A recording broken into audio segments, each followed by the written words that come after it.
Thanks very much, gentlemen, for taking the time out and speaking to us here on ET now. Sir Nageswaran, I'll ask you a question first. Of course, some targets have been given with respect to sort of keeping the fiscal, deficit within the kind of figure that's been given. Of course, the GDP is expected to grow, at a healthy pace as well. But what are some of the risks that you foresee with respect to this kind of growth? And will it be achievable given the kind of disruptions that we're seeing in global geoeconomics and trade as well, which have not really been foreseen before, which have not really been seen before? So I would think that the growth targets which we have given both in nominal terms and also in real terms, which we spelled out in the economic survey, have taken into consideration the current geopolitical situation. Okay. So when we said in the economic survey the real GDP growth will be between 6.8 and 7.2%, we had factored that in. Right. Of course, in the economic survey, we also spoke about two other scenarios. One is business as in 2025, in which case our numbers would hold up very well. And there is a slightly worse scenario, and the third scenario which is even worse than that. If those scenarios materialize, yes, I would agree that the growth numbers will be impacted. But as if we assume that we only have a slightly worse variation or more turbulence compared to 2025, but nothing systemically bad, then I think our growth numbers take into consideration the geopolitical circumstances and domestic strengths. I remember a few days back during the economic survey presentation, you talked about long-term growth, long-term strategy, which is required for India's long-term growth. And we can clearly see some sort of a glimpse in the budget that the finance minister has presented. Are you confident and are you satisfied with the recommendations? Undoubtedly, because if you look at not only coherence between the economic survey and the budget proposals, but also the coherence and the consistency between Part A and Part B of the budget speech, they are aligned. The areas where the manufacturing priorities are given in Part A, those are all the ones which are also seen from custom duty reliefs for the inputs and the raw materials and the ingredients that go into it, etc. We spoke about skilling the population in areas which will be immune to the impact on the inroads that AI would make. So if you look at the care ecosystem, if you look at the tourist guides, if you look at the allied health professionals, all these things where human content is very important. So there is also a thought that has gone into identifying skilling priorities which will insulate the labor force from AI-related impacts. So these are some of the examples I can think of, or for that matter, you look at the emphasis given on construction and infrastructure equipment, which have been in the recent past subject to international pressures as well. So, or the chemicals. So all these things align with the priorities of intelligent import substitution and strategic resilience, which the economic survey spoke about. Right, so you talk about import substitution, and that is something that the industry has been sort of focusing on, that we need import substitution. We need to build our own local value chains as well to sort of replace the inputs that are coming in from different countries. But sir, to what extent have we sort of delivered, or are we delivering as far as the manufacturing story is concerned? Because the feedback that we get from the industry is that fine, the PLI schemes have been great, there's been a thumbs up, but we need to do more, especially amidst the disruptions that we're seeing, to sort of give a boost to manufacturing, and so that India can take advantage and capitalize on this China Plus One opportunity that's coming up. That is exactly what the previous budgets did. I mean, last one announced the National Manufacturing Mission, and this one went further and identified 7 specific manufacturing areas and also facilitated them by giving them lower input rates, etc. And then, for example, separately, outside the budget, the Power Ministry's reforms, which have reduced the T&D losses, etc., and turning the discoms into profit, ensure that power is going to become more affordable. In fact, the draft Power Sector Amendment Bill speaks about phasing out cross-subsidization by the industry of households and agriculture sector. So there is a certain coherence to what we said, to taking off from PLI towards next levels of manufacturing strategy. And as and when the National Manufacturing Mission announced in the last budget becomes operational, then you will see more elements falling into place. You also talked about challenges, and of course the supply disruptions when it comes to rare earth metal is one of them. And today we saw the finance minister made an announcement with regard to some corridors, some rare earth metal magnets corridors. Do you think that this is something which is very pragmatic decision will take India next level? Exactly. I mean, again, if you read the chapter 16 of the Economic Survey Part 1, right, we focus on a 2x2 matrix of feasibility and desirability in terms of which ones to indigenize first and which ones to indigenize later and which ones are critical but may take more time. So in this, if you see rare earth materials, permanent magnets are all there.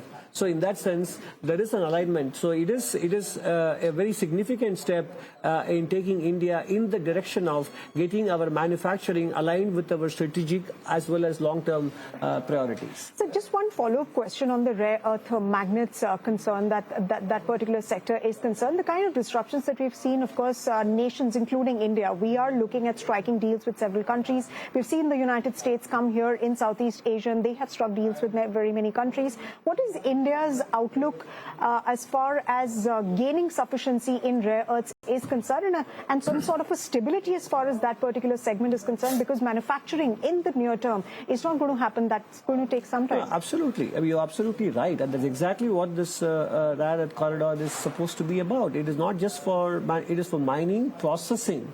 Because you may be able to have rare earth minerals and materials in your country, but you should be able to process them, yes, which is currently outside the country. And that is why this particular proposal in this budget looks at the entire integration of the rare earth production process, from mining to processing and then to manufacturing them as well. So it is very much aware and cognizant of the role that rare earth materials play in the overall manufacturing process. Allow me to go to the sure, expenditure secretary, sir. Yet again, there is hike in capex allocation, which has been increased to rupees 12.2 lakh crore for FY27. How do you ensure faster acquisition and, of course, to avoid cost overruns? Because some projects are, some projects are delayed, and we are seeing that the states are, in fact, the departments are renegotiating their redrawing plan. So how do you ensure faster acquisition? You know, the capex, the budget provision which has been mentioned really reflects the priority of the government on the capex, and it has grown quite rapidly. In fact, if you go back about 10 years, it has multiplied by about 6 times. So it's a very fast growth. Within that, what we are finding is that our infrastructure ministries have also geared up to absorb. And they have absorbed very well, not just from the quality of the work that they have done. For instance, on the national highways, about 10,000 kilometers every year, is no mean achievement. Railways, about 3,000 kilometers, and various others. As much as that, even on the financing, it is not that just the budget money is taken and then that is put into the projects. For instance, especially on national highways, the PPP structures that they have made, very innovative, very forward-looking, and giving a multiplier effect to the resources that we provide from the budget. So in that way, the ministries are now well geared up, the ecosystem is well geared up. And in fact, in passing, I would like to mention, there were some old projects which were really stuck in all kinds of delays. And in government, we have a new format which is called the Pragati portal, which is in fact chaired by the Honorable Prime Minister himself, and all the secretaries of the Government of India on an online portal, all the chief secretaries of the states, and he has reviewed, on about 50 occasions now, 85 lakh crore worth of pending projects, all projects, and the point is that different monitoring mechanisms are being adopted. These are the older, the long stuck, 10-year-old projects, 15-year-old projects which had intractable problems. So, for example, in that, again, coming back, out of about 3,000 issues which were blocking those projects, like railway projects for land acquisition or the rehabilitation problems or some other issues, almost 98% have been resolved, 2,900 nearing 3,000. So different means are being used to let the infrastructure projects move on. Right-of-way kind of issues, how do we ensure that the telecom projects do not suffer from right-of-way? So basically our assessment is today country is geared up to take up more and more infrastructure projects, and the merits of infrastructure projects and capex, of course, it's well known. So we will continue to support it. Budget also talks about risk in this infra risk guarantee fund. So could you also please shed some more light on it? I will say a bit, but maybe CA can supplement me on that. You know, infrastructure projects go through lots of risk. And in the past, the deficiencies in identifying the risk or allocating the risk to the right entity were some of the weaknesses. So, for example, the passenger forecast or the vehicle, the toll roads, the vehicle forecast, or even the construction risk or the financing risk, you know. So, but now things are streamlined, and this is another step that is being taken to see that infrastructure projects move smoothly. But maybe I'll request CA to supplement on this particular one. Yeah, I think so. Taking off from what my colleague said, that's the reason why we have the infrastructure risk guarantee fund also announced in the budget, because ultimately, given the fact that the upstream risks have to be borne by an agency, and if you want more PPP to come in, and if you want the private sector to absorb some of the upstream risks, then you have to have a risk guarantee mechanism. So, in some sense, what the government has done not only is to announce infrastructure spending on a higher scale, but also to crowd in the private sector by de-risking it, and that is what this budget is focused on. Okay, and my last question before I let you go on this corridors which have been announced for rare earth magnets. Of course, the government would be providing some sort of incentive, some sort of hand-holding. If you could provide some details on that. on the rare earth corridor itself, the details are to be discussed. It's ahead of us. But even before this budget announcement, you know, to promote the rare earth processing in India, how to support the sector in their cost disability and all, already a scheme had been approved by the Union Cabinet. So that's already on. And we are optimistic because, in fact, we are third largest deposit of rare earth. Right. But having said that, you know, this corridor, the coastal areas, for instance, the beach sand, for example, has rare earth, but it also has some thorium and some other items. So multiplicity of regulatory agencies and coordinating among them. So we are streamlining these aspects so that the funding is available, the private sector also comes in, the technical ability is there. And the corridor is again a concept which adds on very well to that initiative. So when can we expect this? The processing project is already on in the sense that the scheme is approved. The corridor concept will now add on to that, the Andhra Pradesh, the Kerala and all the wherever the beach sand is available with the rare earth. So we have been quite expeditious in following up on the budget announcements. So I expect it very soon. Yeah. So what are the targets that you're working with, especially when it comes to this particular scheme? See, rare earth will have various parts to it. You know, the procurements which have happened in the past would also not be dispensed with suddenly. You know, yes. And in some ways, you know, our ability to have such projects, such initiatives would also strengthen our hands.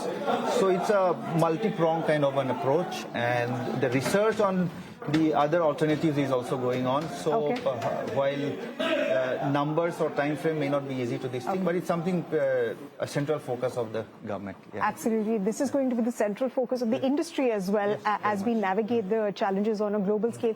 But sir, I have to ask you something that... What time?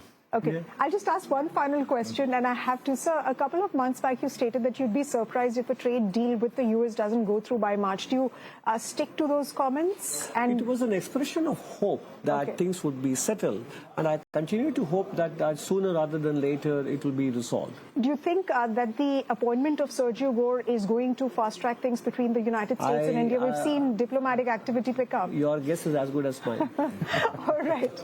Well, here's hoping that happens before March. But thank you very much, gentlemen, welcome. for taking the time out. Thank you.